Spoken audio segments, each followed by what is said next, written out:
এই মুহূর্তে আমরা আছি লালমনিরহাটের হাতীবান্ধা উপজেলার বড়খাতা ইউনিয়নে। আপনাদের একটি বিষয় জানিয়ে রাখতে চাই যে গত রাতে অর্থাৎ সোমবার রাতে লালমনিরহাটের হাতীবান্ধা উপজেলার বড়খাতা এলাকার দোয়ানির মোড় এলাকায় সার ভর্তি পিকআপ থামিয়ে সেই পিকআপ থেকে 53 বস্তা সার ছিনতাইয়ের ঘটনা ঘটেছে এবং সেই ছিনতাইয়ের ঘটনাতে কিন্তু অভিযুক্ত করা হয়েছে হাতীবান্ধা উপজেলার বড়খাতা এবং ফকিরপাড়া ইউনিয়নের ছাত্র দলের দুই নেতাকে। আমরা যদি বিস্তারিত বিষয়টি একটু আপনাদের জানাই তাহলে আপনারা জানতে পারবেন যে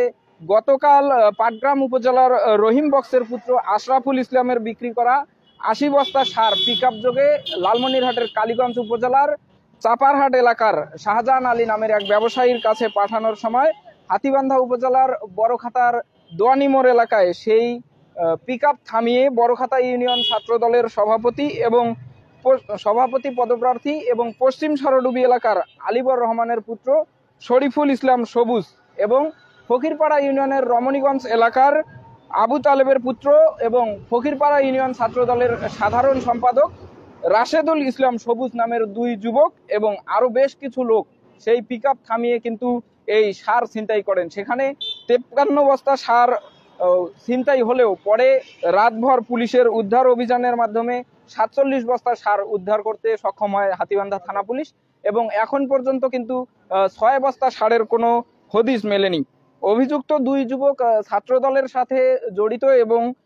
পাটগ্রাম থেকে কালীগঞ্জে সার স্থানান্তরের বিষয়টি নিয়ে কিন্তু স্থানীয় জনসাধারণের মধ্যে মিশ্র প্রতিক্রিয়া দেখা যাচ্ছে।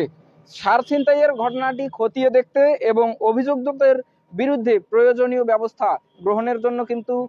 বিষয়টি তদন্ত করছেন হাতীবান্ধা উপজেলা ছাত্র দলের নেতৃবৃন্দ। আমরা তাদের সাথে কথা বলেছি, তারা বলেছেন যে অভিযুক্ত ওই দুই যুবকের বিরুদ্ধে যদি তারা পর্যাপ্ত পরিমাণে প্রমাণ পান তাহলে অবশ্যই তারা সাংগঠনিক ব্যবস্থা গ্রহণ করবেন। পুলিশ এবং সাধারণ মানুষের তথ্য মতে আমরা যেটি জানতে পেরেছি, এক উপজেলার কৃষকদের মাঝে বিক্রি না করে সার কিন্তু অন্য উপজেলায় পাঠানো কখনোই গ্রহণযোগ্য নয়। এবং আপনারা একটি বিষয় ভালো করে জানেন, বর্তমান রবি মৌসুমে কয়েকদিন থেকে সারের কৃত্রিম সংকট দেখিয়ে একটি সিন্ডিকেট চড়া দামে সার বিক্রি করছিল এবং সেই সার বিক্রির সময়ে কিন্তু 53 বস্তা সার ছিনতাইয়ের একটি ঘটনা ঘটেছে লালমনিরহাটের হাতীবান্ধা উপজেলার বড়খাতা ইউনিয়নে এবং সেই ঘটনায় দুইজনকে কেন অভিযুক্ত করা হলো এবং তাদের সাথে আর কারা যুক্ত রয়েছেন সেই বিষয়টি খতিয়ে দেখার জন্য পর্যাপ্ত ব্যবস্থা গ্রহণের জন্য দাবি জানাচ্ছেন স্থানীয় সাধারণ মানুষ। এবং হাতীবান্ধা থানা পুলিশের উদ্ধার অভিযানে এ পর্যন্ত 47 বস্তা সার উদ্ধার হয়েছে এবং বাকি 6 বস্তা সার